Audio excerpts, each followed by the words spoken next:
Good morning. We are on the record in case number 2021-00370, electronic investigation of the service, rates, and facilities of Kentucky Power Company. My name is Kent Chandler. I'm chairman of the Kentucky Public Service Commission and will be presiding today. Joining me are Vice Chairman Amy Cubbage and Commissioner Marianne Butler. The Commission scheduled today's formal conference to discuss the AEP strategic review of Kentucky assets, ownership of Mitchell, including whether Kentucky Power has considered selling its interest to Wheeling Power Company and finding other capacity, the need for a CPCN, even if West Virginia PSC approves Wheeling's newest petition, the transmission planning and transmission planning and operation generally, the hearing scheduled for October 5th, and any other matter related to these issues. As this conference is permitting virtual participation, I'd ask if you alert Commission or Commission staff if you're experiencing technology failure that prevents your participation at any time in the proceedings. Attorneys should contact staff at the previously provided cell phone number. I think, Ms. Vinsel, we've dedicated an hour to this proceeding. I think I understand the Commission's schedule. Should it run over, long as what we're talking about is relevant, pertinent, and important, we'll go until we need to. At this time, we'll have entry of appearance of counsel. Given the unique challenges of conducting this half in person and half out of person, I'll also request when you make an entry of appearance, if you have any witnesses with you, that you identify them at that time. So for Kentucky Power. Thank you, Mr. Chairman. This is Mark. My name is Mark Overstreet with Stites and Harbison, 421 West Main Street, Frankfort, Kentucky 40601. Also appearing on behalf of Kentucky Power and also with Stites and Harbison is Katie Glass. Brian West is present, but he's just observing. Present remotely are the two persons the Commission requested attend. The first is Brett Madison. Mr. Madison, as the chair knows, is the president and COO of Kentucky Power Company, and then also appearing remotely at the request of Commission is Gary Spitznagel. Present with Mr. Spitznagel, but not on the screen, is Kristen Blend, who previously has appeared before the Commission. And then finally, John Crespo, Deputy General Counsel for AEP, is also observing the proceeding with the Commission's permission. Okay. Thank you, Mr. Overstreet. And for the Attorney General. Morning, Mr. Chairman. John Horn on behalf of the Attorney General's office, and also with the Attorney General's office online is Larry Cook. Okay. And we have no witnesses, Your Honor. Thank you, Mr. Horn. And for the Kentucky Industrial Utility Customers. Morning, Chairman. Mike Kurtz and Jody Cohn for KIUC. We have no witnesses. And then for the Sierra Club. Thank you, Mr. Chairman. Good morning. Good morning, Vice Chair Cubbage and Commissioner Butler. It's nice to meet you virtually. Matt Miller, on behalf of the Sierra Club, I'm the staff attorney and in-house counsel based in Denver. And with me on the phone is local counsel Joe Childers. We have no witnesses today. Thank you. Thank you. So I have no preconceived order or process today, Mr. Overstreet. I think we're aware of what the topics are. To be clear, I think I was very high level when I said the find exactly my comment. I think I mentioned the here we go. The need for a CPCN, even if West Virginia PSC approves Wheeling's petition. I think that's Wheeling's most recent petition that referencing that is the one that was included in your all supplemental response on the 13th. That was filed September the 8th, 2021 before the West Virginia PSC. Thank you. I have no preconceived idea of what the process will be today. We can ask questions. If you all have anything you'd like to offer at the outset, if any of the other parties have anything that they'd like to offer at the outset in terms of comments, questions, proposed direction, for orderly processing, I'm happy to just start getting into it and asking questions and trying to understand some stuff, and then dedicate a little time at the end of today's conference to discuss the process of the hearing, especially as it relates to the formal conference today. but I would ask, do you all have any preference or thoughts or ideas as how you would like to proceed today? Yes, thank you, Your Honor.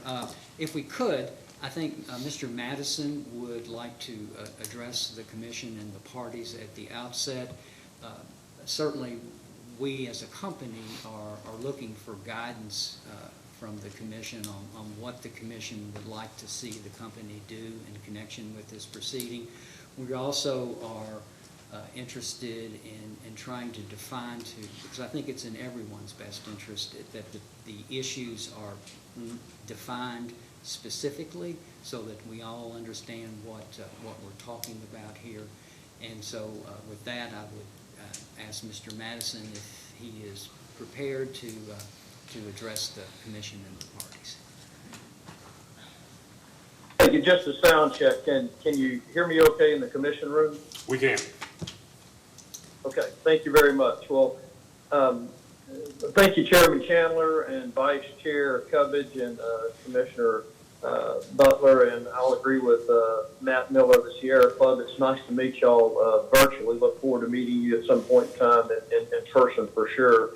But Kentucky Power Company appreciates the partnership it has with the Commission and the shared responsibility of providing reliable service for our Kentucky customers. Kentucky Power appreciates the Commission's willingness to explore with the company and the parties the potential paths forward regarding the Mitchell plant in light of the different conclusions this Commission and the West Virginia Public Service Commission came to regarding the CCR and ELG compliance. The Commission's order opening this docket suggests that the Commission understands that this is a time-sensitive situation.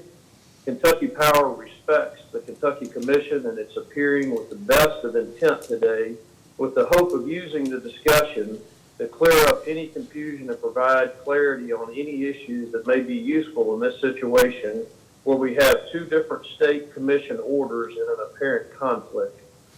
Kentucky Power is a well-managed utility that provides reliable service to its customers at reasonable rates. We understand that positioning this proceeding as an investigation initiated under the auspice of the KRS 278.260 may be a procedural necessity. Nevertheless, a more informal, less adversarial style proceeding may be best served the interests of the company's customers, the Commission, the interveners, and the company. It is in the spirit of cooperation that I want to suggest what I think would be a proper scope for our discussions to help show a healthy regulatory environment and resolve the two states' conflict. First, and Mr. Overstreet mentioned it, ensure a defined scope. A wide open docket with any and all issues does not provide certainty. Defining what the October 5th hearing will cover in today's discussion and what is appropriate will be very helpful. Mitchell ELG investment. Kentucky Power appreciates the Commission's willingness to explore with the parties potential paths forward regarding Mitchell plant in light of the different conclusions this Commission and the West Virginia Public Service Commission came to regarding CCR and ELG compliance. The procedural schedule in the Commission's September 15th order suggests that the Commission understands that time is of the essence in reaching a decision. To assist Kentucky Power in reaching a decision with Wheeling Power regarding Mitchell that is Kentucky's customers and Kentucky's Power's best interest, it will be helpful if this Commission could provide clarity regarding the Commission's positions on issues concerning Wheeling Power in the event Wheeling moves forward with ELG investment. To that end, Kentucky Power would appreciate the Commission in this proceeding addressing these aspects of the July 15, 2021 decision to authorize the CCR only path in connection with Kentucky Power's Mitchell's ownership interest. And 4 points I'd like to quickly make. Does that mean Kentucky is ready to exit Mitchell's involvement at the end of 2028? Does the Kentucky Public Service Commission need Kentucky Power to bring it a structure operating agreement that provides Kentucky an exit from Mitchell? In this regard, and as the Commission and the parties are aware, the parallel proceeding in West Virginia is ongoing. Its outcome will affect any structure or operating agreement. Thus, while Kentucky Power and Wheeling have been working hard to assess the future of their relationship in the Mitchell plant, it is very difficult at this moment to speak authoritatively as to what any agreement might be. The Commission indicated in its rehearing that it may need to understand West Virginia's actions in relation to the Kentucky rate-making matters, including depreciation. Kentucky Power is unaware, while Wheeling's continued operation of Mitchell past 2028 would impact the end of the useful life for Kentucky Power if it's not going to make the ELG investment. Insight into the Commission's expectations regarding the 2028 winding down of Kentucky Power's relationship with the plant is important, providing both Kentucky and West Virginia customers, employees, and commissions a clear path forward. Clarification regarding these issues will enable Kentucky Power and Wheeling Power to develop a proposal regarding Mitchell's future that Kentucky Power will bring to the Commission in the future. In regard to the strategic review, Kentucky Power is very limited in what we can discuss on the strategic review. We are prepared to share what we have shared publicly. Other than that, we ask the Commission to respect the M&A process and allow it to occur. Should the process result in a deal, then the matter will be brought to the Commission for review and approval at the appropriate time. To protect and to preserve the integrity of the process, the company is unable to share any non-public information regarding the strategic review while the review is pending. An open docket with interveners and hearings mid-process is likely to chill participation from prospective bidders and harm the state's reputation as a place to consider M&A activity. I thank the Commission for its interest in the issues facing Kentucky Power. I again urge the Commission to limit the scope of this proceeding and focus on sharing the Commission's thoughts on how to handle the inherent conflict in the two states. Mitchell's position to Kentucky Power can provide a recommendation to resolve the issues. With that, thank you very much. So a few things,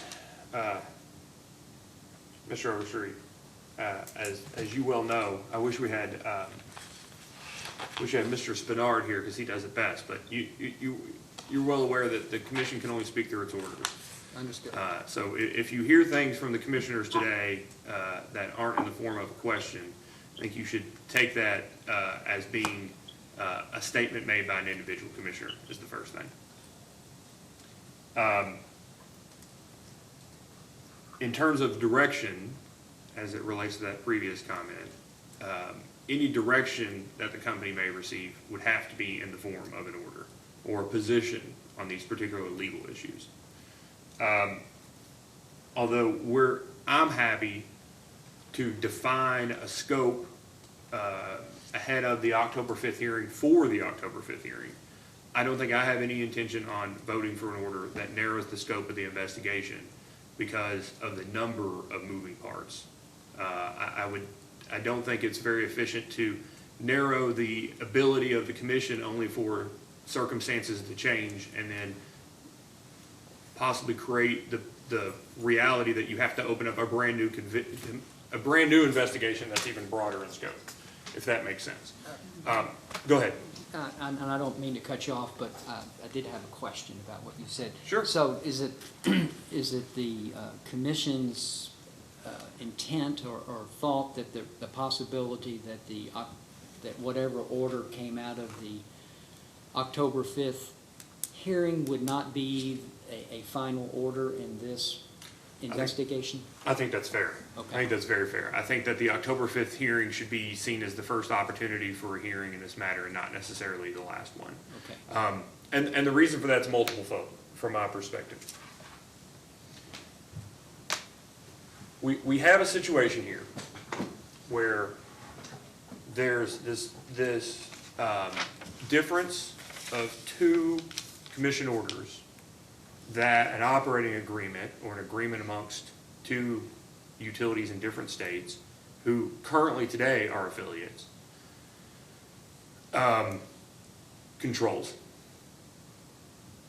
The commission, at least recently, has orders that speak to its jurisdiction over agreements related to facilities that implicate a utility's rates and service. And Mr. Kurtz, you're aware of, I think, what I'm discussing with relation to the commission's recent order between Big Rivers and Henderson, where there is effectively an operating agreement between those two parties, or contracts related to the, costs and operation of facilities that ultimately impacted a jurisdictional utility's rates and service. So that's one thing to consider. So you have these differing orders. You have that the earliest in any investigation that the commission could hold an order is October the 5th. You have a strategic review by AEP in which the CEO of AEP and frankly the CEO of Kentucky Power said that part of the marketing of the Kentucky assets, specifically in discussing those marketing, specifically discussed what value Mitchell may or may not have, whether it's a positive value or a negative one, whether it's a benefit to an ultimate sell or not. And then in West Virginia, you have a hearing being held tomorrow, is my understanding, at 9 or 9:30, on the case in which has the conflicting order, and in which the requested petition in that matter seeks a commission order and determination by, I believe, October the 18th, October the 13th. I think that we have to make, if we're going to make a filing with West Virginia Environmental Agency, it has to be on the 13th. So my understanding is that the request is for an order on or before October 12th. Okay. So there's that date that exists there. There's, as I see it, a conflict of law as it relates to the facts. One of the things I wrote down that Mr. Madison was discussing is this interplay between 2040, 2028 retirements. As I see it, the commission was provided an application with two possible directions: CCR compliance or CCR and ELG compliance. The company proposed two plans. The commission approved one of those plans. The commission didn't create its own plan, it just approved one of the two placed in front of it, and then granted a CPCN only for CCR. The commission did not set a date in which Mitchell must be retired or Kentucky Power's relationship with Mitchell must be severed. The idea between a 2040 and a 2028 date is premature, in my opinion, because it might operate until 2070, and the company may be back here in 2 years proposing to retire it in 2023. Those are planning dates as far as I see them right now. It's also, I think, a realization that the EPA at any time through a rulemaking process can change what those compliance dates are or are not, or what a utility must or must not do in relation to CCR or ELG. They may, the dates, I've only been doing this about 5.5 years, and the dates constantly change with compliance for EPA regulations. So those are, I think, the current planning dates, but I don't want to get caught up on those specific dates as some sort of line in the sand. With all that being said, the fact that we have approved a plan that includes CCR is one thing, but we've also only approved a plan that includes a CPCN for CCR. And the question that I have, and I don't know if the company has a position on this, but the legal issue I have is, after reading and looking again at KRS 278020, the statute dealing specifically with CPCNs, is given that the ownership of Mitchell is an undivided 50% interest, is whether or not, even if West Virginia wholly approves Wheeling Power to do ELG compliance and grants them a CPCN to build ELG compliance, whether or not Kentucky Power or Wheeling Power, in the combination of the two, can even commence construction of ELG compliance without a CPCN from this commission. And that's something that I don't know is squarely before us, but it's something that I think specifically has to be addressed in this case, because they're at least the Wheeling Power, as I see it, before the West Virginia Commission has proposed what they believe to be a path forward, right? Let Wheeling Power build it, go ahead and do ELG compliance, and then we'll figure out the rest later. I don't know how that would comply with the terms of KRS 278020, and that effectively Kentucky Power will be building, facilities related to ELG, even though they don't have a CPCN to do so. Cost recovery is not necessarily the only thing implicated, as I see it, in that difference of opinions and decisions by the Kentucky Commission and the West Virginia Commission. And all of that, I'm almost done, Short Street, and all of that This is why we're here. is complicated further by the fact that at any day, Nick Akins can announce that AEP has decided to or decided not to sell all of its assets in Kentucky, which may or may not include assets other than those that are jurisdictional to this commission and included in AEP's jurisdictional rate base. Further complicated by that is that even if there is an ongoing relationship after, let's just say, Kentucky Power is sold to someone else, Kentucky Power currently, its relationship with PJM is that of a member of the PJM East Transmission Owners Agreement. It also is able to use the transmission system of AEP Kentucky Transco at a predefined rate because of its ownership, or because of its participation in that AEP East Transmission Owners Agreement. As my understanding is that it doesn't use AEP Kentucky Transco's transmission system according to some sort of greater oath, but it does it because it's part of this affiliate system. That if Kentucky Power is sold and is no longer part of AEP, does it continue to be part of the AEP East Transmission Owners Agreement? Does it change its relationship with AEP Kentucky Transco? And further, how does Kentucky Power maintain its membership in PJM? Does it maintain its membership in PJM as an FRR or an RPM entity? And those directly implicate how Kentucky Power is going to plan its generation assets and what value that the company and the commission probably ascribes value to the Mitchell generating asset. So I say all that to say it seems like a lot to try to work through between now and October the 13th. And hence why I don't think that October 5th will necessarily be our only hearing in this case. All of those are complicating factors, and I doubt that all of those will be resolved within the next, never mind 2 weeks, but certainly not probably the next 2 months or even 2 years. Thank you. That is helpful. I would, the only, and perhaps persons who are much more informed on the matters can speak to them from the company, but I would note that to the the chair mentioned how the possible strategic review and if there were some sort of sale or would affect all of these issues. I think that is, I would respectfully suggest that those types of issues are best resolved in the context of that 278.020 proceeding, because then you're actually dealing with the facts on the ground. And, when I first started practicing law 41 years ago, my hairline looked like yours.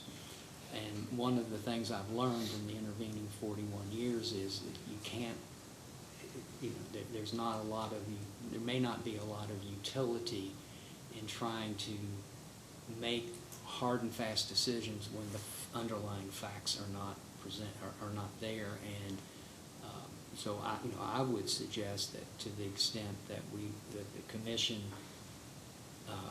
is, and rightfully so, is interested in what Kentucky Power would look like and how it, and what its transmission would look like and what its relationship to PJM would look like, that is best captured in that 278-020 proceeding if it were to occur, because obviously the underlying facts won't change until that proceeding occurs, so. And I don't disagree. I think that it raises two things. One, as I see most of those possibilities in relation to this case as risks and unknowns that need to be considered and weighed, not necessarily decided upon. And the second is, I see this investigation, in addition to dealing with the issues that are squarely in front of us, informing the commission on these complicated possibilities, risks, or opportunities ahead of a 278-020 filing, and that, as I understand it, a 278-020 filing has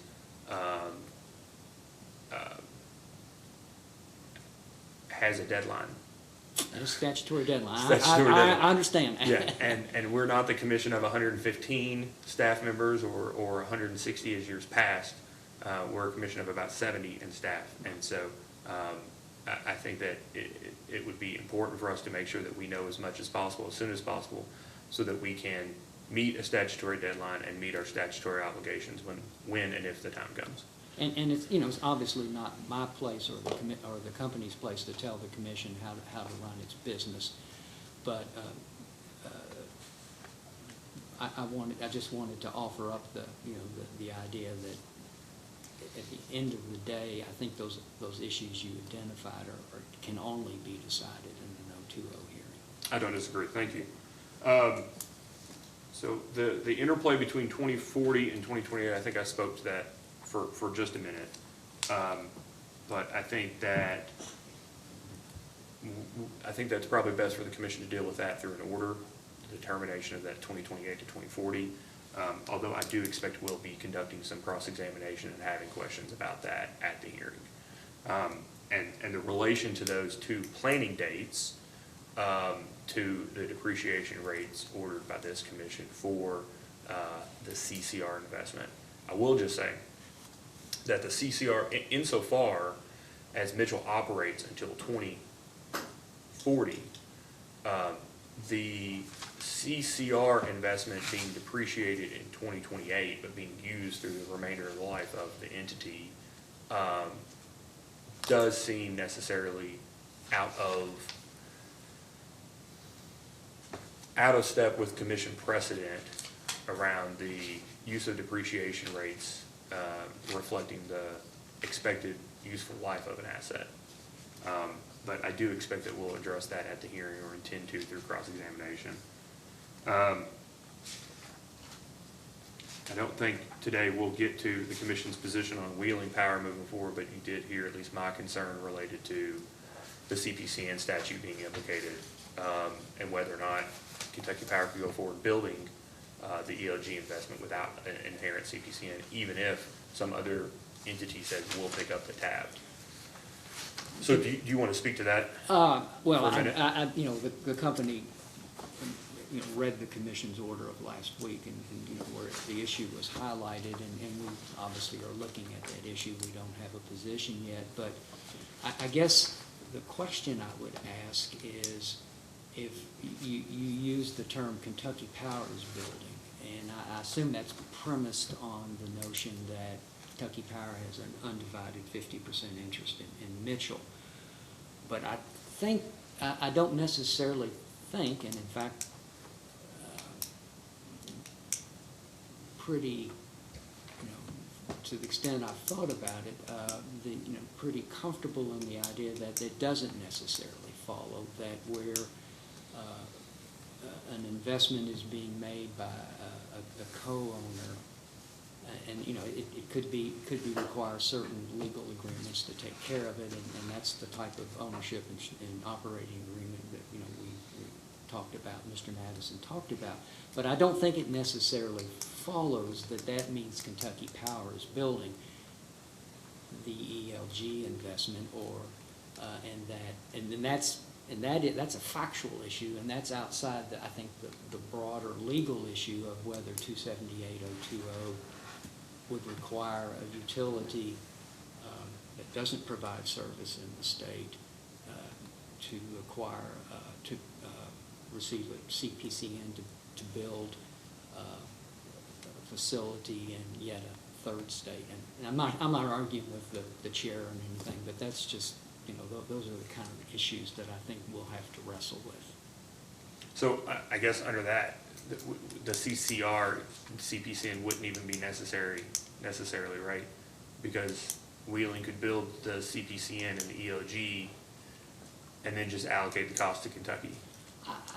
That's a different, no. So that's the the implication, right? Is that if a utility can receive the benefit of an investment and be requested to pay a portion of the investment, taking a big step back, I've always seen CPCN to be separate from cost recovery. The statute doesn't necessarily connect the two, right? I think it's certainly it weighs in heavily that the commission has granted a CPCN for an investment, weighs heavily in the sense of cost recovery, but the commission has certainly made a distinction in the past, and my memory is of, I think Trimble County 1, in which I believe LG&E received a CPCN to build the facility, but didn't necessarily, that didn't lead to full cost recovery. Right, a CPCN is a condition, is most likely a condition precedent to cost recovery, but it's not a guarantee, although it would take extraordinary circumstances like Trimble 1, I would think, for that to come about. But any sort of cost allocation would take place under, number one, an operating agreement. And, when we've indicated we would bring that to the commission for the commission's review and approval. And number two, the commission always has the ability in a rate proceeding to decide what's fair, just, and reasonable. So, Okay.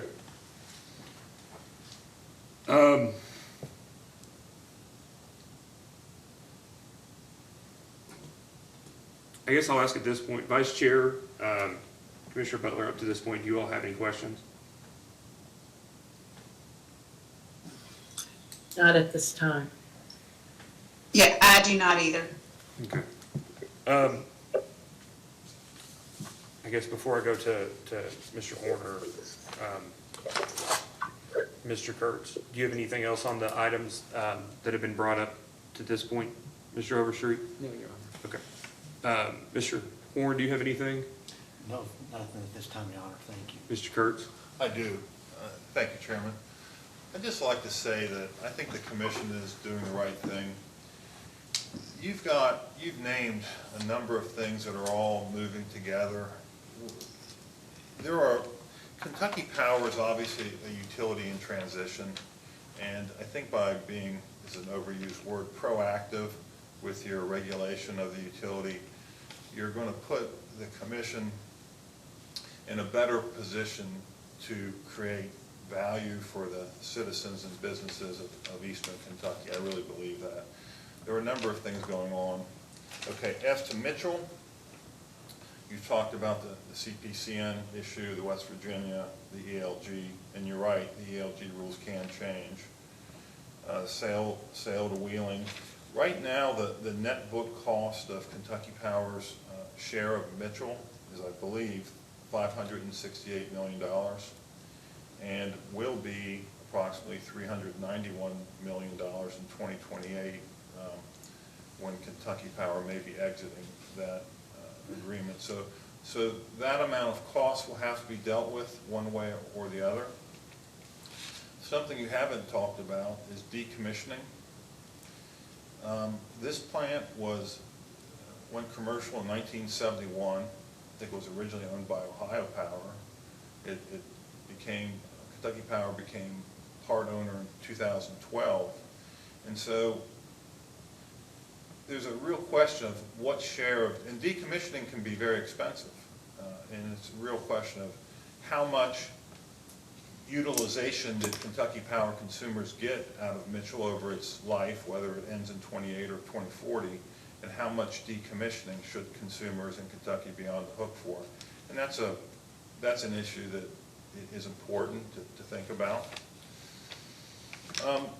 The commission's order talked about related issues. There was a related issue that was not addressed, Rockport.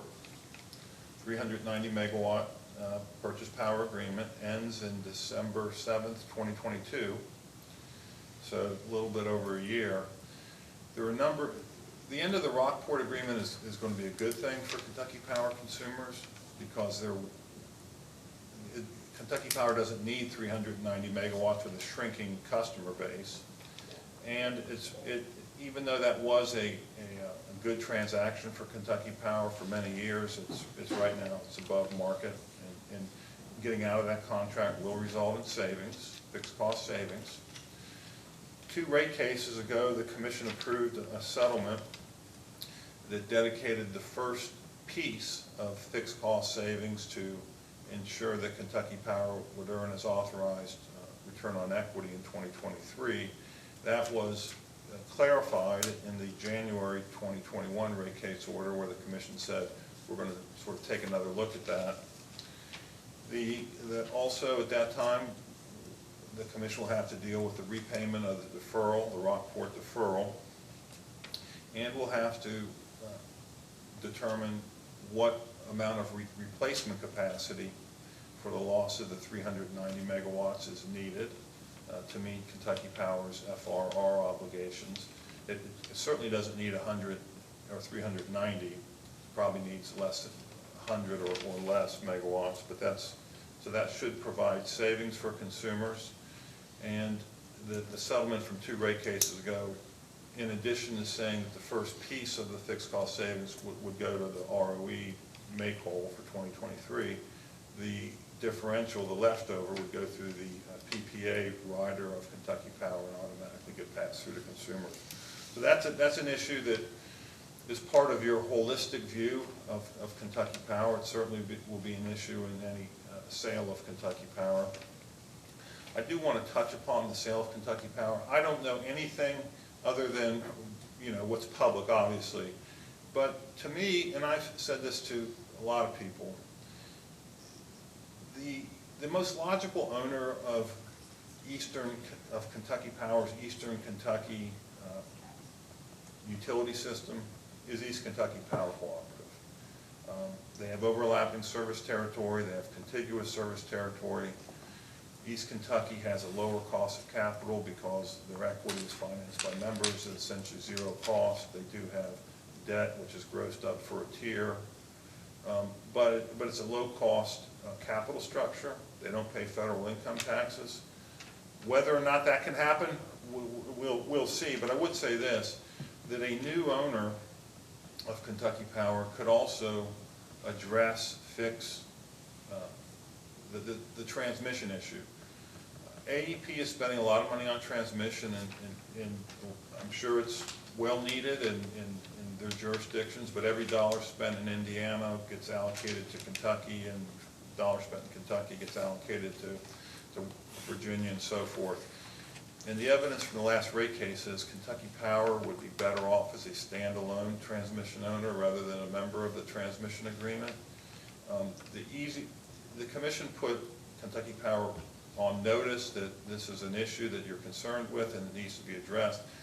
I think the easiest, best way to address it is move Kentucky Power into a transmission rate zone, out of the AEP zone, out of the transmission agreement, and whoever the new owner is, that would be a benefit.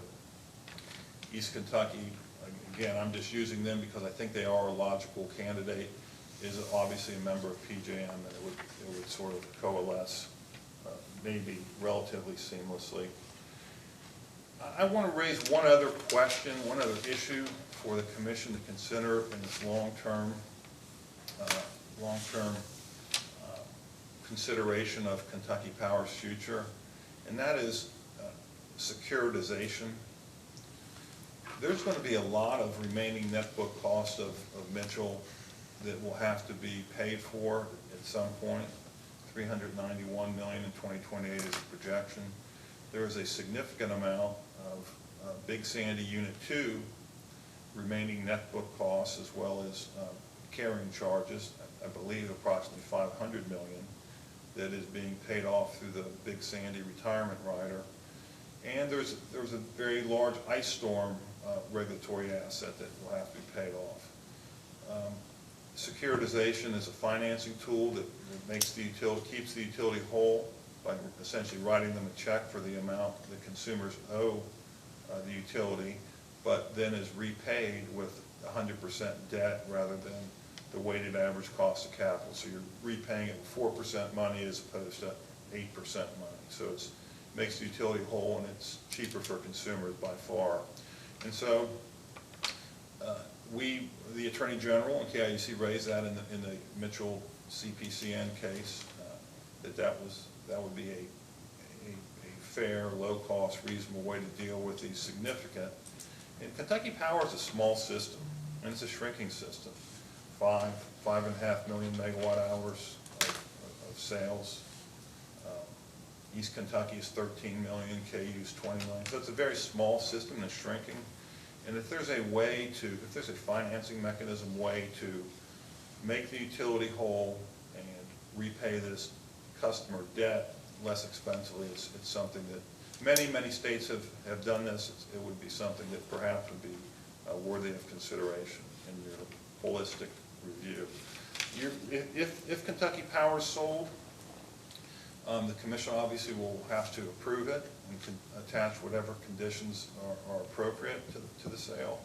And so I think you, by getting out in front of these complicated issues, will be in a better position to handle that if and when it happens. Thank you, Chairman. Mr. Miller, Mr. Childers, you all have anything this time? Thank you, Mr. Chairman. Nothing in particular additional. I would just echo Mr. Kurtz's sentiment about Sierra Club believing that proactive attentiveness and dialogue here is productive. It's to the benefit of the ratepayers as well as the company and stakeholders. So we appreciate this docket and look forward to future proceedings. Thank you. All right. Mr. Overstreet, anything Yes, else? Yes, thank you, Your Honor. Can I make a request of you? Absolutely. To you and Mr. Kurtz, I appreciate at least ordinarily appreciate the standing. It may be a little easier today with our informal process. If you'd like to sit, you're more than welcome to. I'm not telling you to sit. No, I'm giving that's you the fine. opportunity. Although I appreciate the deference to the commission. I think this is the one opportunity we'll have to sit while we address. I appreciate the consideration. Just a couple of things, Your Honor. The four items, the commission itself, and I realized there was the savings clause and related matters part of it, but the four specific items that the commission identified, I would respectfully suggest, and as Mr. Madison indicated, are so broad and so sprawling, I think it would be a logistical nightmare to try to add things like Rockport and that type of thing. I think Rockport has been addressed by the commission repeatedly, and I think to the extent that the commission wants to look at Rockport, that's probably better done in a separate proceeding. Securitization, KIUC and the Attorney General have mentioned securitization multiple times, but it's my understanding, and I'm always more than happy to be better informed, is that there's a statutory predicate before that can actually ever happen. I'm not aware of any other state where that occurs without some sort of statutory basis. So that, to whatever extent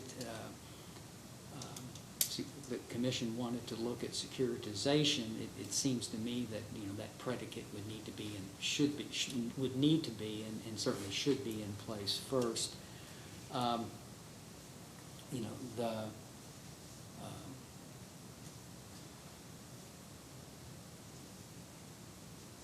I think I'll leave it there. So, Mr. Madison, and I think I've answered him the best I can today, at least, has sort of requested that the commission provide its position on a number of items. I would like to make sure that I'm clear what the company's position is, and I'm going to say what I perceive to be it, and then please tell me what also happy to be later better informed. So if something's incorrect or needs to be in addition to it, please let me know. Is it the company's position, or I want to ask you guys a question. As I understand it, the company's position is at least to allow Wheeling to have its petition ruled upon by the West Virginia Commission to do both compliance for CCR and EOG, to go ahead and upgrade for CCR, Mitchell for CCR and EOG, and then for Kentucky Power customers to just be allocated the costs of the CCR compliance and the operation of the facility less the EOG compliance, and that the CCR costs be depreciated between whenever they're put into operation, they commence operation, and December 31st, 2028. There's a lot of meat in there. Okay. I think the last piece, the depreciation of the CCR components, that's consistent with my understanding of the company's position. I think we either included it in testimony or perhaps a data request response.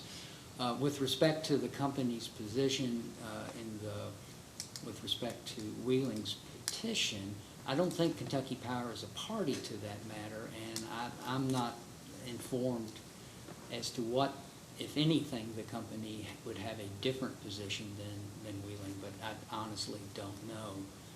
And then, we would want, and certainly, right now, the only authorization we have from this commission is to perform the CCR work. And how those costs are allocated and that type of thing is what I think, would be brought back before the commission in any operating agreement if Wheeling were to proceed with ELG. It becomes real easy, I think, if the two commissions' decisions don't diverge as they are now. But based on the facts of the ground right now, we certainly, have to proceed with the CCR work if Mitchell is going to operate, period. Forget 2028, and Mr. Spitznagel can address the specific dates if you need further elaboration. But I think the types of things beyond what I've addressed are, what we want to bring back to the commission and have the commission look at. But I'll leave it there. Well, one of the items mentioned in the order was specific to that. Was that, insofar as a regulation requires an application be filed, I think we said something like we look favorably upon, a request for a petition for deviation for be able to file that in this case. And frankly, again, it's out of administrative economy for no other reason than to say, okay, well, we learned something over there, we know it, instead of reincorporating the record, the cumulative record in all these cases of the things that we know, it may be better to address an application in a single docket so that we don't have to continue to reincorporate the record of these multiple moving parts that are all happening at the same time. Can you discuss any of what your initial plans are, or even if there are things that are conditions precedent to that the commission can address prior to you bringing in an application, or if things have to occur in West Virginia in a particular way before. Can the company just discuss those at all?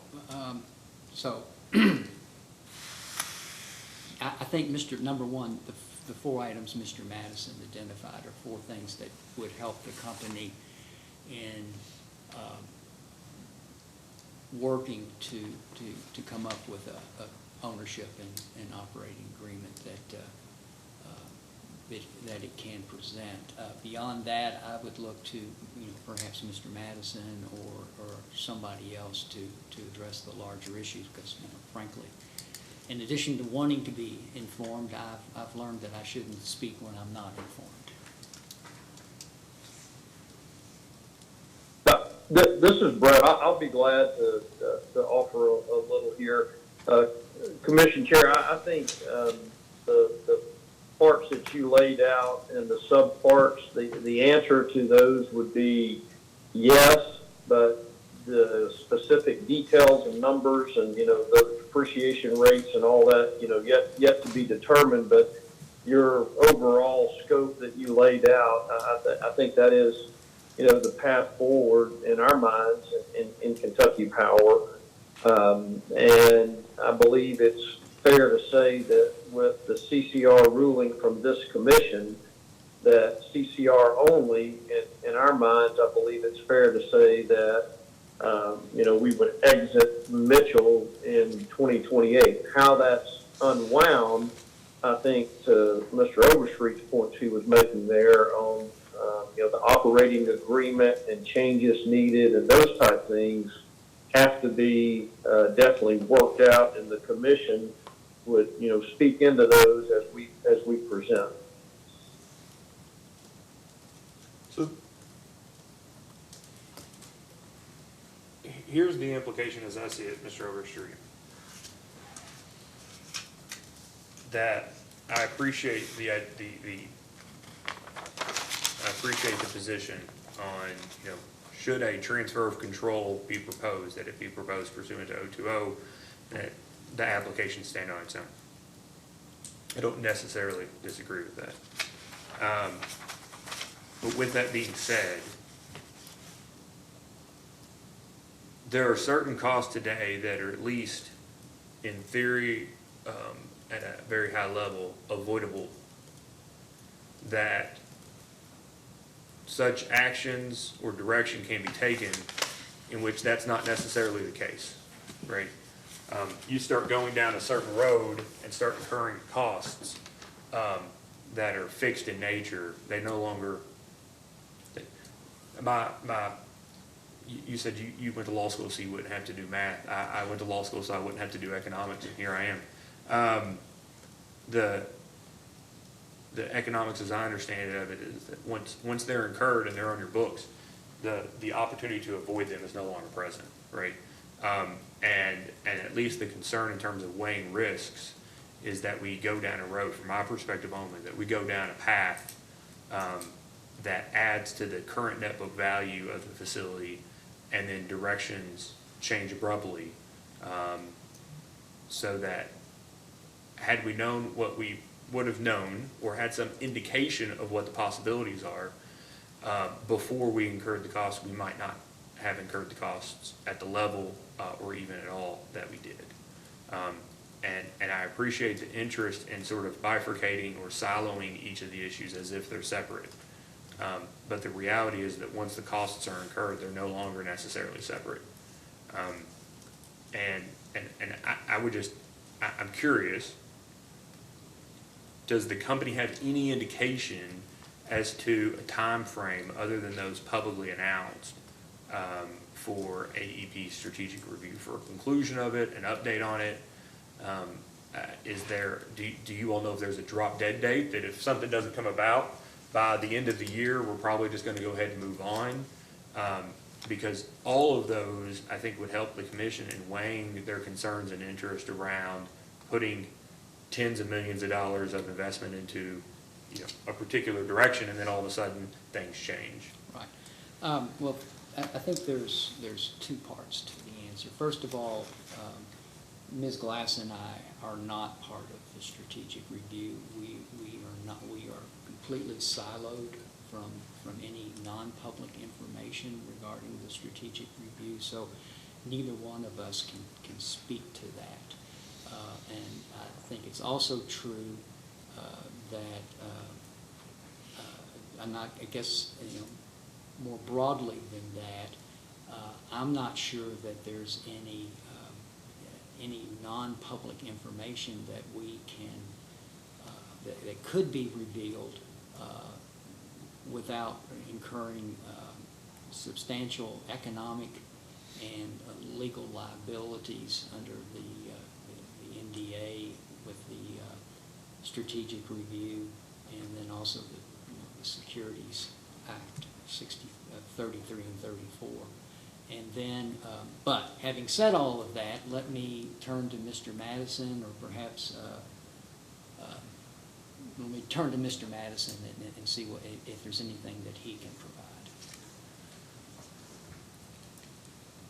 Commission Chair, the only thing that I can say is what we talked about publicly, and as you will recall, I believe I had a conversation. All the commissioners at the time were on the call on the 22nd of April, as well as I believe a few staff members in the AG's office. And what we laid out is no different today. That we have the strategic review is underway as planned. It continues to be on track with the timeline that we laid out. An announcement of a complete process should occur during 2021, and that's assuming that we have an acceptable transaction. It can be announced in 2021, and of course it's going to be subject to, and I believe Mr. Kurtz, described it correctly, to regulatory approvals, and then it could push to a possible close sometime in 2022, pending regulatory approvals, and of course it would have to go through FERC, and that would be a Section 203. That takes 180 days, and then of course this commission body, as you laid out, once the process started, is a 120-day approval, and that's all that I've got on the strategic review.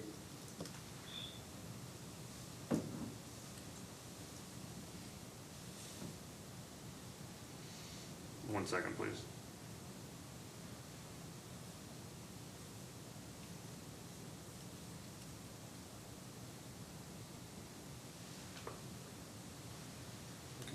We've given ourselves another hour, so.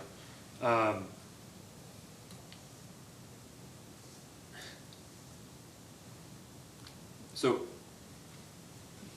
Mr. Chair, may I go, just no, you, say, please. Without regard to the issue of the strategic review, and I think maybe you and I are saying the same things, but maybe speaking a little bit past each other. I think these issues about Mitchell and how Wheeling and Kentucky Power are going to have to address them, I think they're going to exist without regard to whether the strategic review process results in a sale or doesn't result in a sale. And I'm not smart enough to know whether they would look different if there was a sale or not a sale, but my sense is they're not going to look a whole lot different, but I could be wrong on that. Well, so I guess I'll get to the additional item, one of the additional items that was on the list today to discuss and that we'd like to get to at the hearing, which is whether Kentucky Power has considered selling its interest to Wheeling Power and then finding other capacity, whether it's other capacity in the sense of electrons from something other than Wheeling or other than the Mitchell Power Plant, or if it's other capacity in the sense of receiving power from Wheeling but through an additional agreement instead of its ownership of it. And I'm not privy to any information on that. Okay. Mr. Madison? I guess when I say has Kentucky Power considered, I guess what I'm asking is, has Mr. Madison considered? Well, Commission Chair, what we've looked at is, the UPA of Rockport, that's 393 megawatts, and as we know, it goes away in December the 7th of 2022. And in our RFP that we filed, of course, that was clearly laid out that we would go immediately to market purchases, and then we would supplement with more long-term renewables.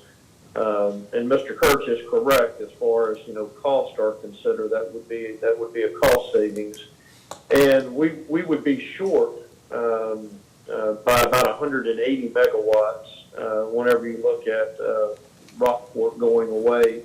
So I've not been personally involved in looking at anything involved in the sale of, our portion, our undivided interest into Wheeling Power. But I would not think that Wheeling would want to buy the Mitchell assets. It's not a unilateral Kentucky Power decision. But I would like to address one thing that Mr. Overstreet said is irregardless of the strategic review with the disconnect in the two state commission's orders, we would need to resolve, and we need to resolve the operating agreement of Mitchell as it currently exists if the West Virginia Commission continues forward on the path of CCR ELG and Kentucky Power CCR only, which would mean, again, as I said earlier, we would be getting out of the plant in 2028. Those two things are independent of each other, the strategic review and the operating agreement. They're not dependent on each other, they're independent. Well, I hope that answered your question. Yeah, they may be independent, but they're certainly implicated. I think the operating agreement would certainly be implicated. But I guess what I'm asking is, you said Wheeling Power may not be interested in buying it, or you don't know. The first question would be, have you asked? And the second is, if they have plenty of power, that's great, but they're the ones that are proposing to make investments to prolong the life past what this commission has determined. I don't want to say we've determined the life, but we've determined the investments that made sense in terms of the CPCN statute.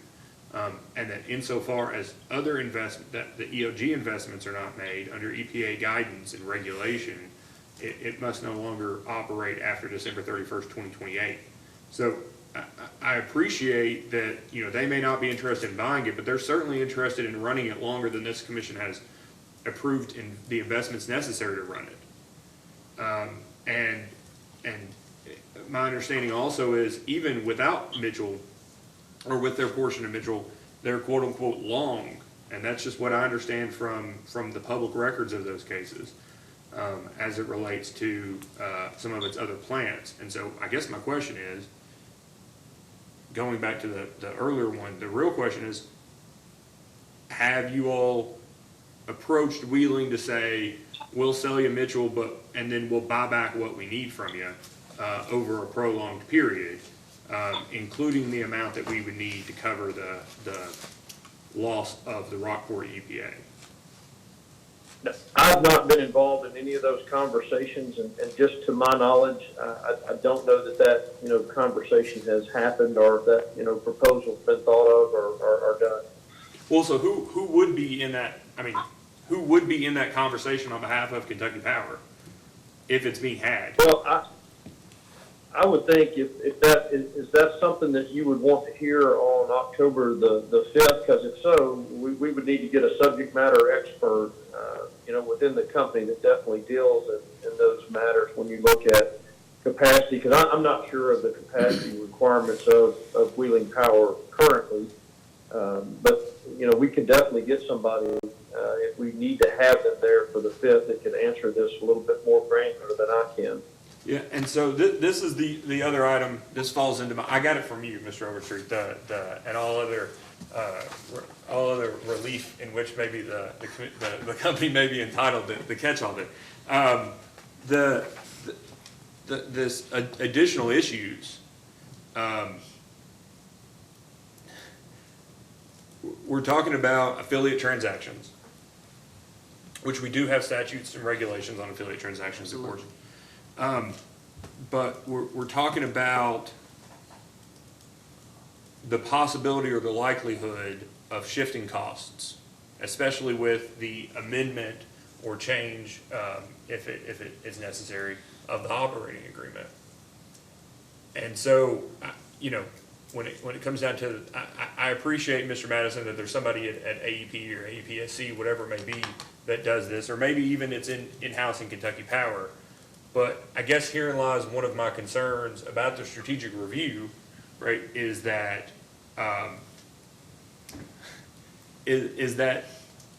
there's the risk that I have a concern of in these situations where additional costs are being looked at simultaneous with the possibility of the sale of the Kentucky assets, and the risk that costs are jettisoned effectively from the entities that remain with AEP onto those in which AEP will no longer own. You know, I watch just enough CNBC to know that that's not the most ridiculous concern when it comes to M&A and those sort of transactions. And that's why I'm asking, sort of from a Kentucky Power perspective, who as an employee of Kentucky Power is asking these questions and seeking these solutions.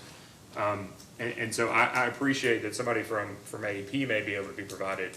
I guess my question is more specifically to Kentucky Power, who's sort of taking the horse by the reins. And excuse me, allergies.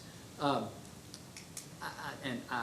don't know the answer to that question, but I think one reason that I may not know the answer to that question is that we have all of these moving pieces, and as you have indicated, and it's difficult to come up with even reasonable scenarios when you don't know where both parties are going to be at the end of the day. I think we'll have that clarity post October 13th. Maybe I'm being Pollyannish here, but we'll certainly have, we certainly hope to have the decision of the West Virginia Commission by then and have a better understanding of what West Virginia has authorized Wheeling to do, and then Wheeling's management will have to look at that. And then at that point, and of course we have this commission's decision from July 15th, and at that point I think Mr. Madison or whomever he delegates the responsibility to will have the ability to sit down and look at the various scenarios that actually might make sense. Yeah, Mr. Madison, on that, I mean, do you all intend on taking the Kentucky, representing the Kentucky Power position on this moving forward? 100%. Here's the way we're operating today, and I just want to make sure this is abundantly clear. Yes, there's a strategic review going on of Kentucky Power, but Kentucky Power is operating absent any strategic review, always ensuring that we're doing what's best for Kentucky Power customers, our communities, and the like. And we right now, and I think Mark Overstreet summed it up, that there's so many moving parts. We've had some privileged conversations and played what I would call the what-if game. If this happens, what will we do? If this happens, what will we do? But to make a definitive decision, there's just from a timing perspective, you've got the West Virginia issue that we talked about earlier, you mentioned Commission Chair, the hearings tomorrow, and then we have, that result. What does that do? And then that could create more clarity in decision making. I think what we've mentioned several times with this commission body, what's the intent, what's the narrow defined scope, that can help us make decisions. But we absolutely are looking for what is the right path for Kentucky Power, for sure.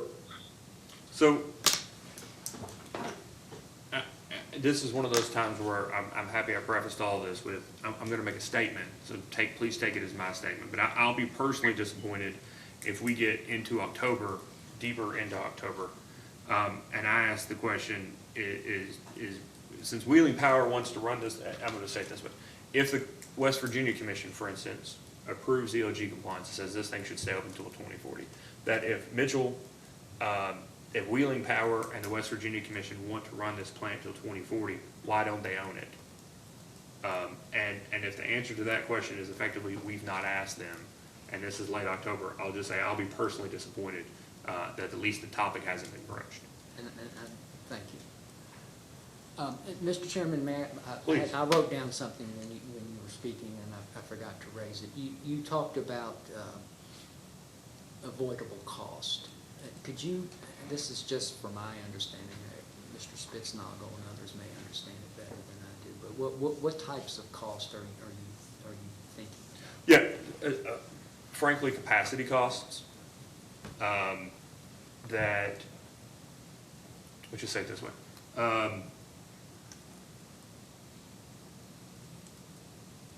Talking in the abstract for a minute, just for purposes of example. I think the commission discussed this in its order in the 2021-0004 case, in approving the CCR CPCN, and I'm sort of paraphrasing here from it, but that in approving it, one of the primary reasons the commission approved it is because failure to put in those CCR, the upgrades necessary to comply with the CCR rule would require shutting down the plant, maybe, I don't think it's next year, but maybe 2023, right? Then separately, EOG, as I understand it, you have to make the investments by 2025, but you can continue to operate without the investments until 2028, the end of 2028, right? So there are decision points in which once you make the investment's been made, you can't avoid it, but there are longer term implications of making that investment. It can operate through a certain date. At the same time, if you choose not to invest, right, then that also implicates, you avoid those costs, and that also implicates certain time periods. And that's what I'm specifically referring to, is in the idea of CCR and EOG compliance, that there are certain decision points in which if you go one direction, you don't have to make the upgrade costs, but that has an implication, and there are others that if you do make the upgrade costs, that has a separate implication. Okay, That's what I was specifically referring to.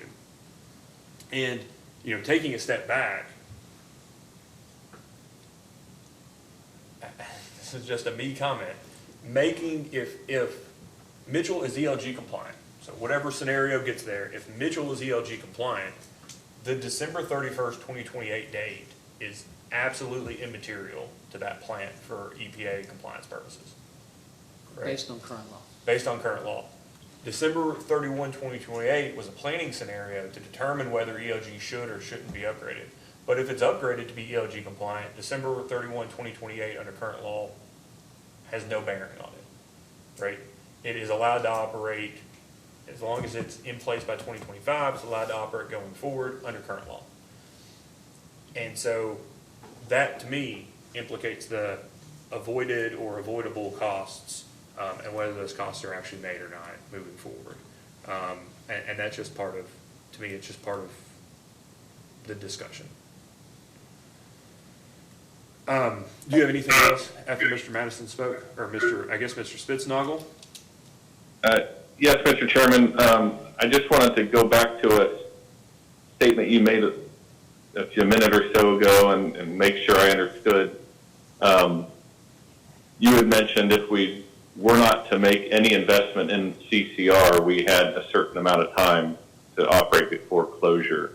I believe that's what I heard you say, without giving a date. But the reality of the CCR rule is that the date to close the plant, if we don't make CCR investments, has already passed. It was April 11th of this year, and it was contingent upon the utility filing an extension request with the EPA in order to go beyond that date. So we've filed that extension request, and we're waiting for a response from EPA. And EPA has told that April 11th date until they make a decision. But should they make a decision soon and we do not move forward with CCR compliance project, we would have to move into closure pretty quickly. EPA would name that date, but it would be fairly imminently, not months or years from that decision. And that was my memory from the commission's order, in that effectively part of the reason the CPCN was granted was because there would be effectively no time in which to find replacement capacity should the plant have to immediately cease That's my operation. memory also. I guess I'll ask again, Vice Chair or Commissioner Butler, do you all have any questions or anything at this point? Not at this time. Sorry, I couldn't get to my button, not at this time. Mr. Horn, No questions. do you have anything, Mr. Kurtz? No, sir. Ms. Vincil, anything? Nothing further. Okay.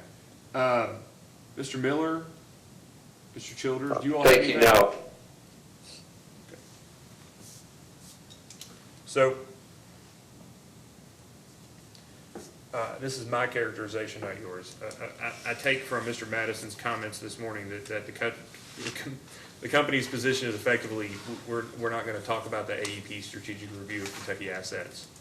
I think our position is we can't. Okay. And respectfully, at least to me, that's an important difference.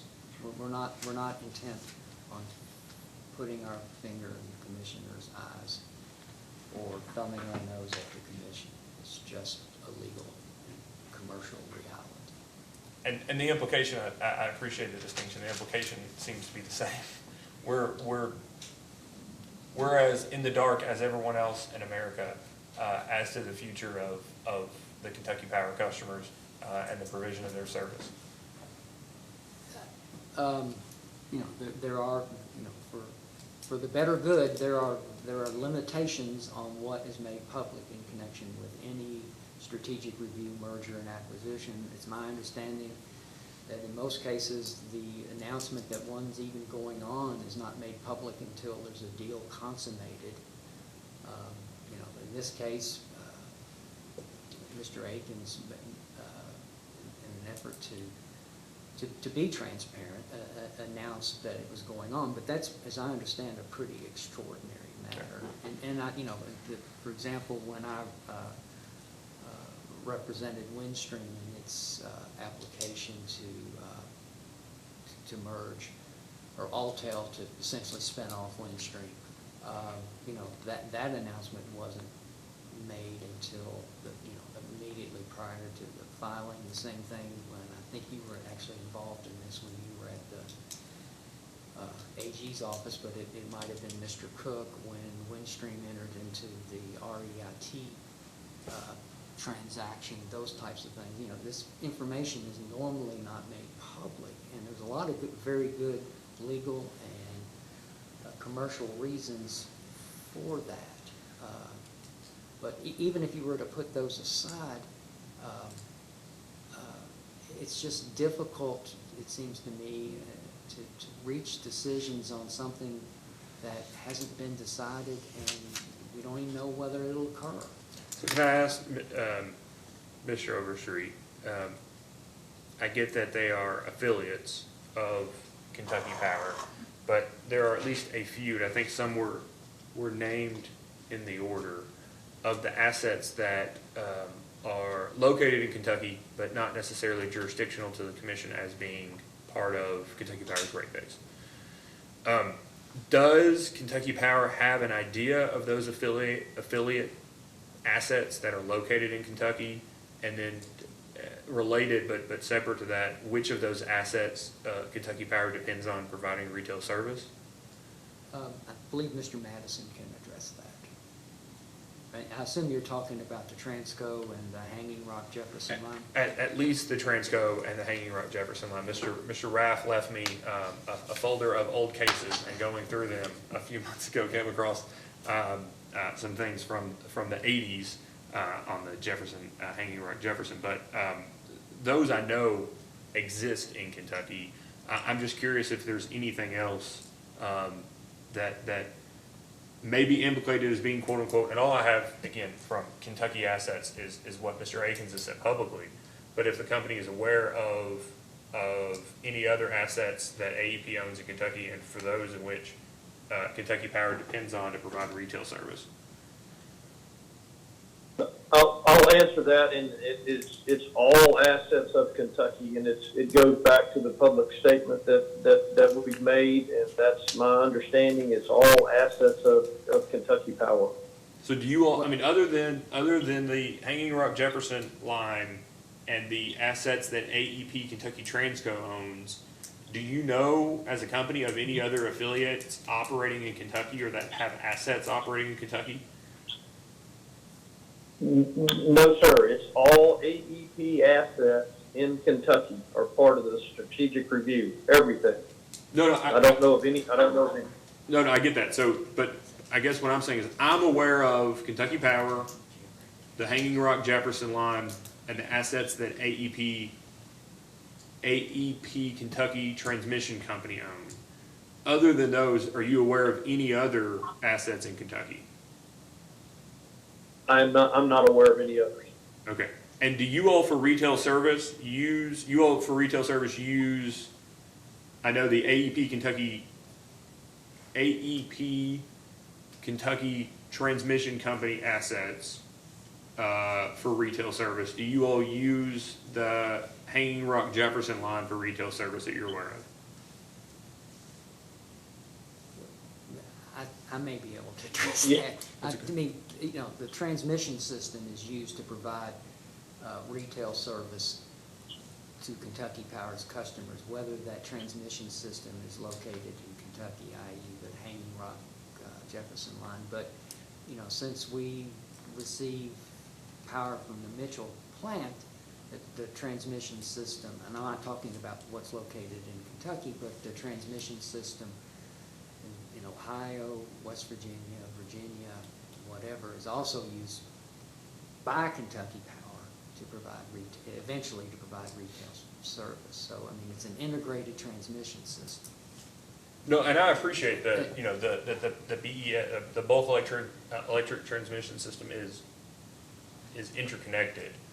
But the reality is that Kentucky Power is able to move power from Mitchell to its service territory by virtue of effectively two agreements, as I understand it. One, more than two agreements, but because of two things. One, it's membership in the AEP East Transmission Agreement, and two, by virtue of the operating agreement, other tariffs of PJM, right? That it has the ability to move power throughout PJM for a postage stamp rate. But I guess my question was, absent membership at that level, absent AEP East transmission membership, if it was a standalone utility, even under FERC jurisdiction, certain transmission assets are certainly in the commission's rate base, right? With the idea being that they're at least somewhat still jurisdictional to us because they implicate retail rates. I'm just curious if taking the scenario of PJM or AEP East participation versus not having those two items, is there anything that would materially change in terms of costs or the ability to serve retail customers that today don't exist? Does that make sense? It did up until the don't exist. Yeah, so if today you're able to use the Hanging Rock Jefferson line just because you're part of the AEP East Transmission Owners Agreement for effectively no cost or a defined cost, and whether that being sold to a separate entity would change that. If all Kentucky assets, no matter in which AEP affiliate they're held, are sold to a third party, so I'm that far in what you said. So a couple scenarios, just making up things here. AEP East Transco gets sold to Company A, Kentucky Power gets sold to Company B. Oh, I see. I understand what you're saying. Or if Kentucky Power is sold to Company A and AEP Transco is retained within AEP's current structure, or a number of scenarios that look like that. Okay, I'm misunderstanding what you're saying. I would argue, what effect I don't know, but that if AEP Transco and Kentucky Power are owned by completely different and unaffiliated entities, that would implicate Kentucky Power's provision of retail service. Now, I don't know that that's necessarily, I don't think that's a precedent that means that it's under our jurisdiction necessarily. I don't think that the jurisdictional divide is as clear as that sentence, but I think it certainly, the impact on the ability or the implication to retail service, I think certainly piques the concern and interest of the commission as it relates to these. So what I was curious of, going back to the initial question, sort of, has Kentucky Power taken an initial accounting of these assets that could be implicated in this strategic review as being Kentucky assets, and those that may, depending on the circumstance, impact Kentucky Power's provision of service, should one transaction look like this versus another look like that, so that we can be aware of it, not knowing to your point, not knowing what it is, but so that's one less thing that Kentucky Power has to do is take that inventory, should the strategic review end with some sort of proposal. And I said, I honestly don't know whether that inventory's been taken. And I guess I would just ask that may be one thing that can be done ahead of time.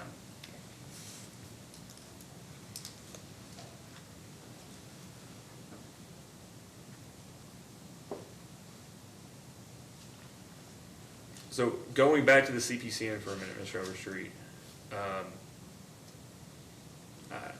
think that, as with most applications in front of the Commission of CPCN, the CPCN application is certainly there's a legal standard, but it depends on how the facts are applied to the legal standard. Would the company be interested in briefing that issue? On the West Virginia issue? Yeah, and I guess what I'm asking. The Wheeling issue? The Wheeling issue, that after there's, let's just say, an order on or before October the 13th that provides the fact pattern at issue, I guess, would the company be interested in briefing whether or not that path forward implicates Kentucky CPCN statute, and whether the path forward that West Virginia lays out would require a CPCN to be,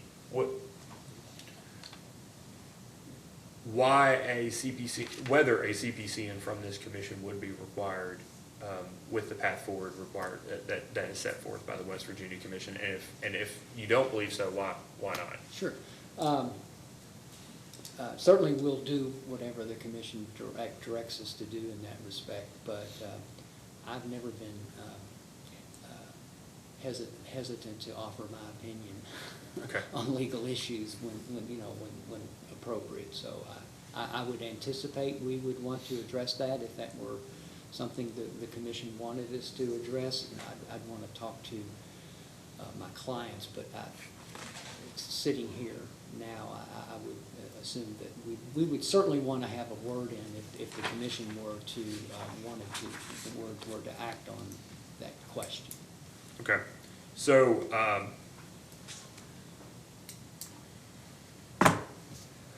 let's say this. I think we can enter an order. We'll enter an order doing a few things, probably following this formal conference. But one thing that we'll make sure that we include in the order is a request by Kentucky Power to file in this case the order from the West Virginia Commission on the current petition.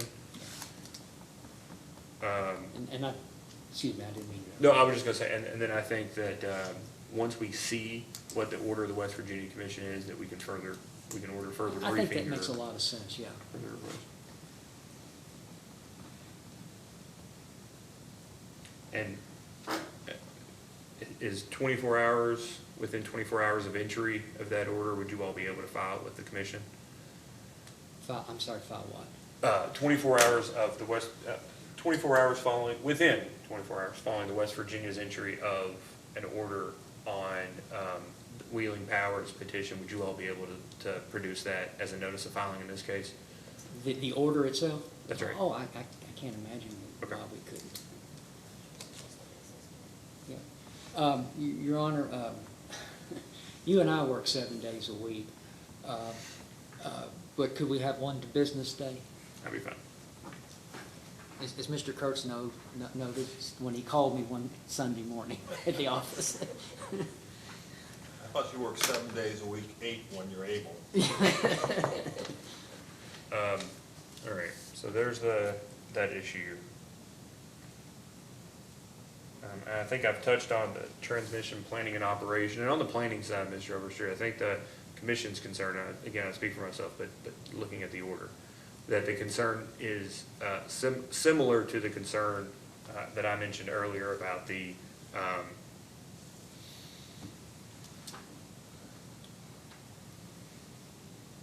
it wouldn't make much sense for each AEP operating company to recreate the transmission planning or generation planning and operation function in addition to what is done at the AEP level. So I appreciate why things are the way they are within the AEP structure. But to the question I asked earlier about what position Kentucky Power was taking as it relates to asking questions about the future of the generation and capacity, I think there certainly continues to be a concern, again, about the opportunity to, well, I'll just, my words, jettison costs off to a departing entity that may not necessarily, well, I'll just say it that way, jettison off costs to a departing entity. And I think some of the questions I intend to ask at the hearing on the 5th are related to not only on the generation side, but also on the transmission side.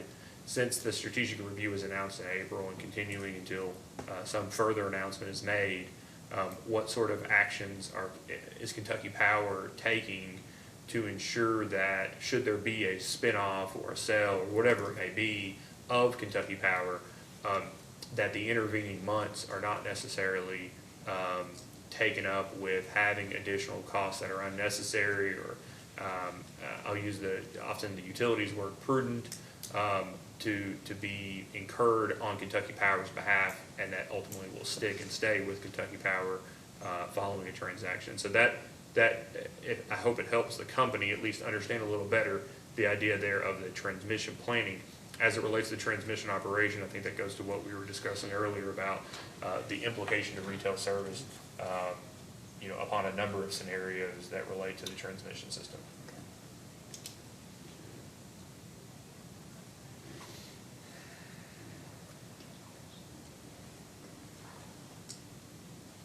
So,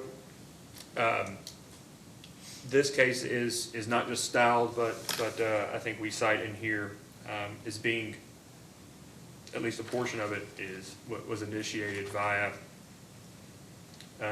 the Commission's ability to initiate investigations under KRS Chapter 278.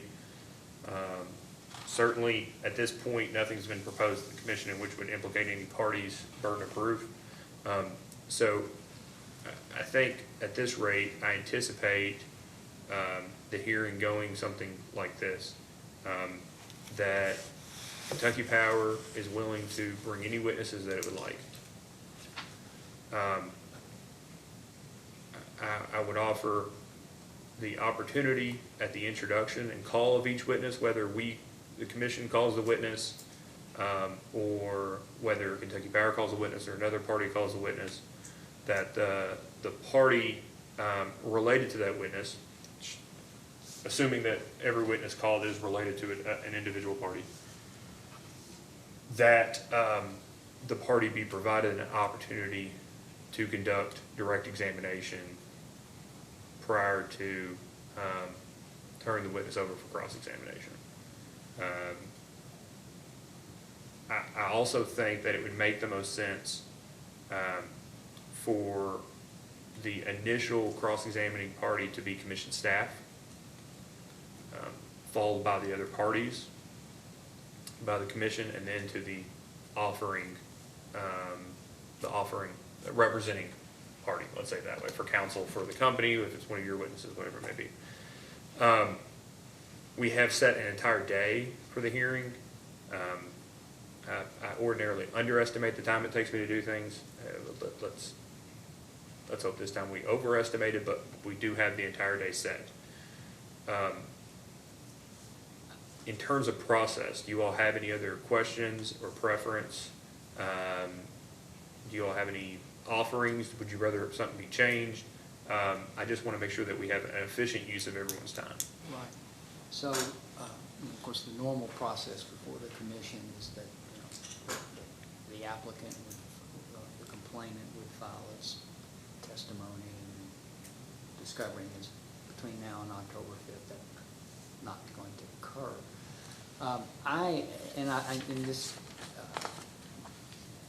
and I realize it's the chairman speaking concerning his own interest and his own issues that he would want to raise, and that there may be broader matters that could be brought up. But I'm still, I'm still way at sea as to the specifics of who I could offer up to address many of these issues, because I apologize, and it may just be my obtuseness, but I'm still not quite clear on maybe some of the specific issues that the commission would like to explore. I understand the big silos, but within that, would it be possible that the commission or the staff could provide for lack of a better word, some sort of data request that could be answered on the stand or something like that, so we could have some sort of, so we can make sure we had the people here or who can give you the answers you need without. So let me ask this, Mr. Overstreet. You'll be able to bring whoever you like. That's the first thing. Yeah. The second is, and I think this would be my preference, so if you have an objection, I'd like to hear it now, is that the commission would issue subpoenas for any witnesses in which the commission would like to see. And I don't, by saying that would be my preference, I don't mean to indicate that we think a subpoena is necessary for employees of the company or for AEP is necessary for them to come. But it will give the commission an opportunity to not only inform the company as to who it anticipates calling as a witness, but at least as the commission's practice has been, it will indicate in the subpoena specifically as to what items that witness will be expected to testify on. I suspect that will be done soon enough that it should give the company some indication as to the specific issues. I think the commission did this maybe for Mr. Satterwhite. It did, and there were, I don't know, 13 issues. It was broad, but we tried to be. And we appreciate that. And Mr. Satterwhite enjoyed testifying. That's maybe your characterization, not Mr. Satterwhite, but the idea would be, oh, sorry, Ms. Glasses, but the idea would be that even if broad, that the person would have an opportunity to know what they were going to be expected to be questioned upon when showing up, and they can prepare accordingly, and that it will be done enough ahead. It won't be the day before, and that will hopefully help not only narrow the issue, but provide an opportunity for the witness to provide relevant information to the commission, and not be surprised necessarily about the questions that they're being asked. And I understand that, and we will do our best to meet the commission's expectations and even exceed those. But it is an enormous company, and as you indicated, there's a lot of very good reasons why AEP has this transmission planning, this transmission operating, these transmission planning and this transmission operations parts. And so to the extent that you can provide any detail either as to the identity of who you would like to see here and the subject matter, that would be very helpful. And the same for the interveners.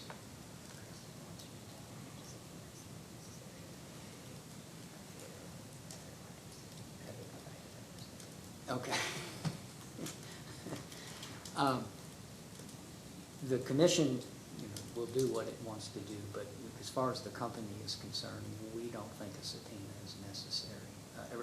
We do not require a subpoena. Well, and that was actually gonna be my next question, is, if you would to convey to, and you can today if you'd like, but I was gonna give you an opportunity for time to go back and talk to your client if you'd like, and convey to Ms.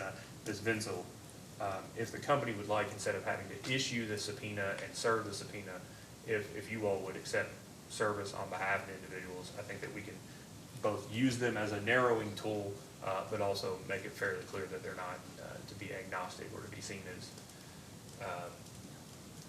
some sort of, that the expectation when being issued is that that these individuals would not otherwise appear on their own behalf. Right, and I think, the chair and the commission understand that, those of us who participate in the legal process, but more specifically commission proceedings, understand that the term like investigation doesn't mean it's not an indictment. It's not an allegation of wrongdoing, or it doesn't have to be. Sometimes there are these show cause proceedings, and this is not one of them. But unfortunately, in the broader world, that perception is not as clear. And the same thing for a subpoena. Again, if you just want to provide us with a list of individuals and the same sort of information that would be on the face of a subpoena, you can send it. Well, You can distribute however you Yeah, wish. It and- just and- doesn't require the. And I'll take that under advisement, and I think what we may do, if you all have a concern with the public implication of a subpoena, I take that, that it may be better that we just enter an order requiring that those people be present and then identified. As I see it, worst case scenario, you all don't present somebody and it's a violation of an order. You, as a company, you're probably worse off under the order. So if you'd prefer an order just asking the people to be there or telling the company to bring those people, then that's fine with us in lieu of a subpoena, given the sort of the public perception of words that mean different things to different people. Surely. And then what about the two the three interveners? Yeah, so the idea would be that if we have witnesses that they've presented, that we would either subpoena them or again order them to present the witnesses. And so what we would probably do is, in terms of process, I hope this is your question, bring up the company witnesses first, whether it's on your call or at the call of the commission, individually, and then once that's completed, then we would call any other witnesses that we may have, or if they've brought them, whether we've subpoenaed them or required them to come, or whether they've been brought, we'll probably go through the ordinary process on that, being the company, the AG, KAUC, and the Sierra Club. Okay, but, will we know who they're bringing and what they're going to be Yes, testifying? so Okay. that's another thing. So the first is this, frankly. If anybody would like to file pre-filed direct testimony, I think they ought to be allowed to. The benefit, I think, of the commission is that we don't wait till the day of to find out what somebody's going to say. We don't really depose people. It's a very inefficient way to do things. So if somebody has pre-filed written direct testimony that they'd like to present, I think they ought to be allowed to do so. And then if the company would like to, through the introduction of a witness, take direct testimony and rebuttal to something that somebody has filed in written testimony, they should. I think that's a fine thing to do, in my opinion. So we'll provide dates through an order in which people can provide pre-filed written direct testimony to move things along if they would like. So what I would, at this point, and this is just a thought, I suspect that we can get an order of procedure out, and it would indicate the witnesses and the issues by probably the end of the day on Monday. That is the 27th. what's that? 27th. Thank you. We'll have that out on Monday. At that point, everybody will be on notice as to the witnesses that the commission expects to come. I think the hearing is on a Tuesday, October the 5th. So if by, we'll say close of business or afternoon of Friday before the hearing, if people would like to file direct testimony, I think they ought to file it by the end of the day on Friday before the hearing. Is that Mr. Fitzgerald's end of the day, or is that? Mr. Fitzgerald end of the day is all of our end of the day. Him and Mr. Wooster have a habit of filing things after 11 and before 12:01. So we'll put out and specify the times for those, but that would be the idea. With that being said,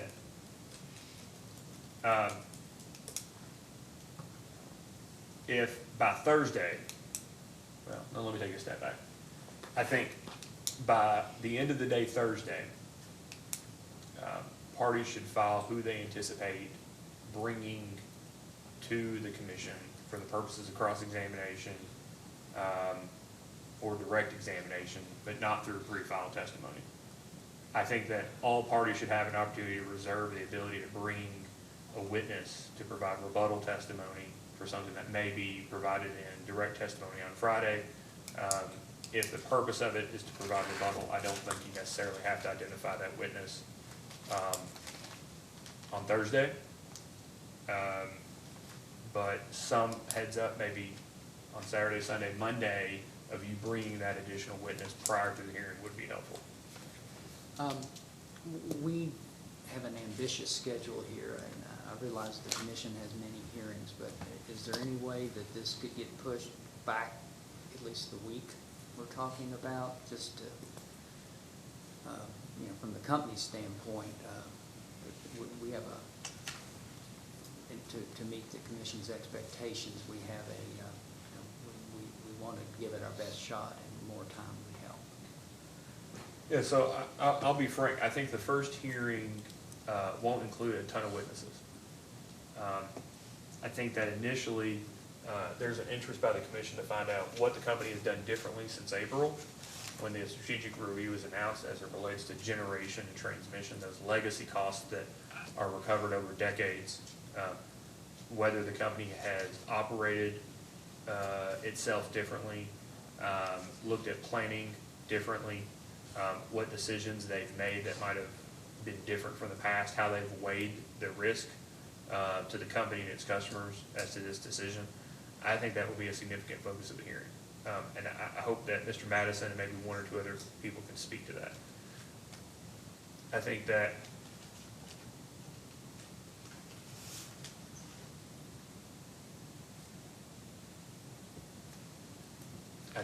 a better understanding of what the agreements in place today look like will be a significant part of the hearing.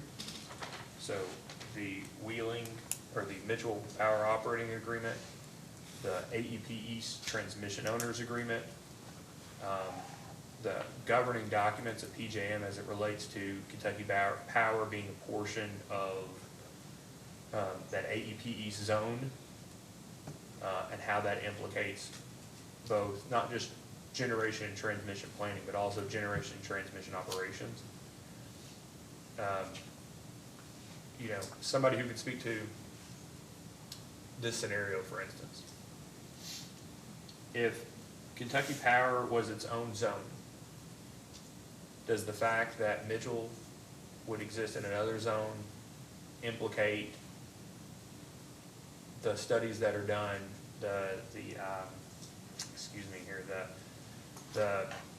the runs of the basic residual auction to determine whether there are constraints that would cause the sub-AEP East zone to be, the Kentucky Power zone to, quote, separate from the remainder of the zone, insofar as it has a higher BRA clearing price.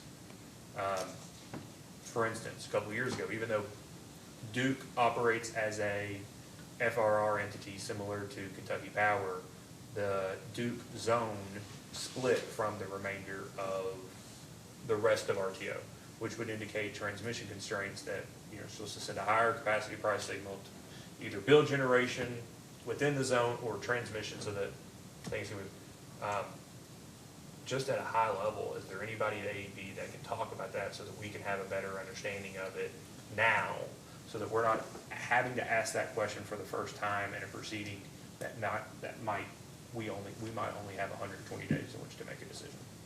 There are a couple of just wanting to understand the governing documents, the things that are implicated by a strategic review, and then to understand how Kentucky Power is operating after the announcement of the strategic review. I think will be two of the primary items that will be discussed at that specific hearing. I would find it hard to believe this will be the only hearing held in this proceeding, but I think it's an initial hearing, and I think subsequent decisions like the West Virginia Commission decision on the petition, whether there's some outcome to the strategic review, will probably create opportunities for additional hearings down the line. But I don't expect the hearing on the 5th to be as broad as we anticipate this entire investigation will ultimately be. Okay, and that's helpful, and particularly the issues you've identified. That's helpful. Is it the commission's intent that all of the witnesses would be physically present at the commission, or are we going to do a hybrid? Or Yeah, I don't think that we will be requiring. I think that it would be helpful if council was present, but given the state of things, I don't think that it would be necessarily a good idea for the commission to require witnesses to be here. So I think that all witnesses will be allowed to participate remotely. We just ask that they be able to be on camera, and as we have tried to do, identify any materials that they have, before, so that they're not, reading answers to questions that are pre-canned, that sort of thing. It's kind of hard to determine whether somebody's complying with that remotely or not, but we hope that's just not the case. okay. And Your Honor, your explanation of what you expected to be discussed at the hearing was very helpful. Would those kind of topics and any other topics that you think might be addressed be listed in your order, so we can expect what will be addressed? Yeah, so I don't think it will be exhaustive, but I think that we'll indicate either the specific witnesses we would like, or indicate the topics on which we would like you to present a witness that can speak to. Okay, thank you. But for each specific witness we identify, I think we'll try to provide a scope of what our questions will be to them. And I think this is implicit, but if we were to determine that there was a witness who was better able to address an issue that had been assigned to a different witness, the commission wouldn't have any objection to us bringing in that. No, we'll have no objection to you bringing whoever you would like, in addition to those named in the order. And the same would go for the Sierra Club, the AG, and the KABC.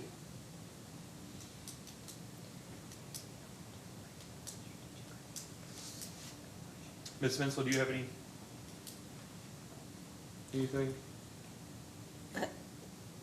No, I do not. And I, as I understand from the commission's order of last Wednesday, that this October 5th hearing would in fact be publicly streamed. That's correct. Okay, and so it would be available to whatever strategic review participants were interested in viewing it.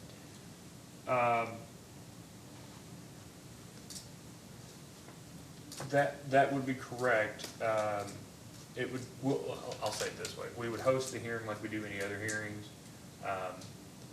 We will be doing it live and streaming it live, subject to any petitions to go into confidential session, in which the hearing room and the live stream, hearing will be closed and the live stream would be ended or paused. And we told Ms. Bensel, but the parties to the proceeding have entered into NDAs. Okay. And with that, I guess, Mr. Overstreet, I think the order indicated this, but I want to make sure. So two things. One, on the confidentiality provision, if there are specific items that we've discussed today that the company would like to petition to be confidential, we just ask that you file that. Given there are other things that are fairly pressing between now and October the 5th, we'll take our time on that. We don't expect anybody to file things by the end of the week or anything like that. We can hold on to this for a couple of weeks at least before we would need to release it. So do you all have a time in which you would, I don't think that Mr. Kurtz has said anything that he would want to keep confidential, but so I would assume it's only you all. Do you have a time period in which you would like to have until you file that petition for anything that was discussed here that you believe to be confidential?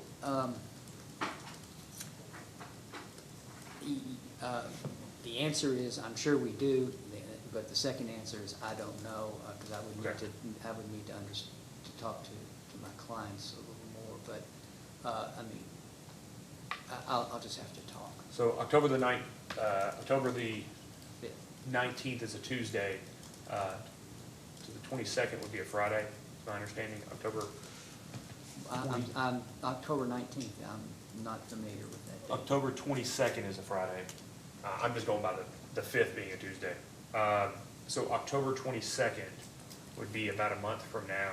Would that be enough time between now and then to determine what portions of today's conference you all believe are entitled to confidential protection? Yes, oh, yeah, Okay. sure, certainly, yeah. Okay. So we'll set that for Nancy for October the 22nd? 22nd. And by what portions you mean this discussion that we've had here Yeah, today? this 2-hour hearing, Yeah, okay. or Great. conference. Yes, certainly, thank you, and I appreciate the generosity at that time period. Yeah, I think that should be, and if you need more time, as always, just ask. You've never known me not to. Vice Chair, do you have anything?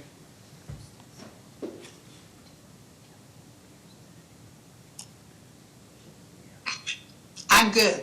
Okay. Commissioner Butler? I'm good as well. Ms. Vincel?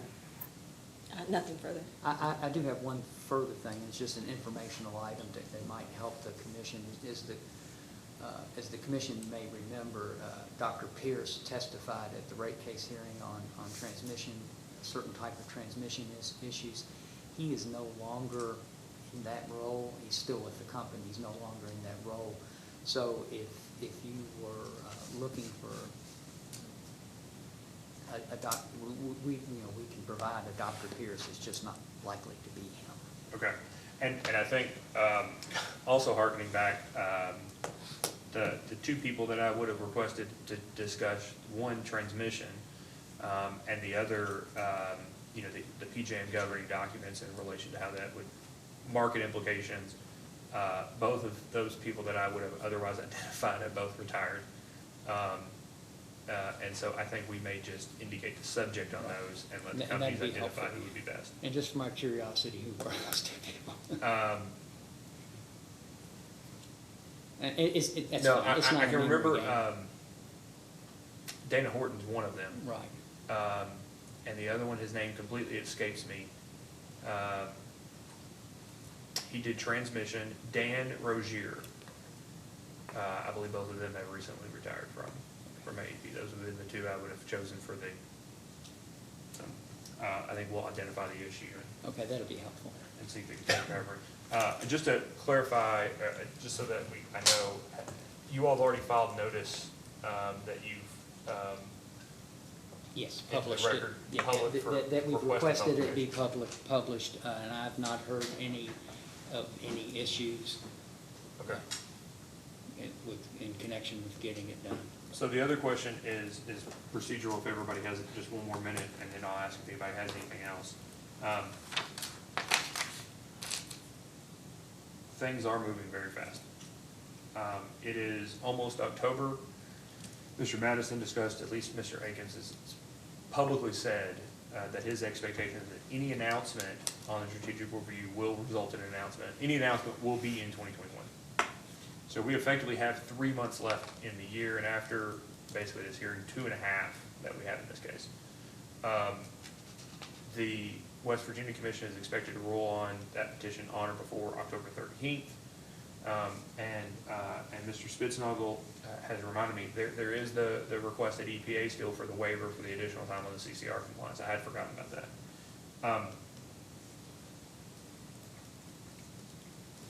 I would ask if by the October 5th hearing, if counsel for the parties would do a little research and come to a conclusion as to what they believe would be required for the commission to, how much time after notice would be required for the commission to hold a hearing in this case? Second hearing. A subsequent, any subsequent hearing, I guess I'll say. The statute, as I read it, discussed the initial hearing on an investigation, and it's very specific to that it has to be 20 days. But I don't know of anywhere else in KRS Chapter 278 that requires a specific amount of notice prior to a hearing.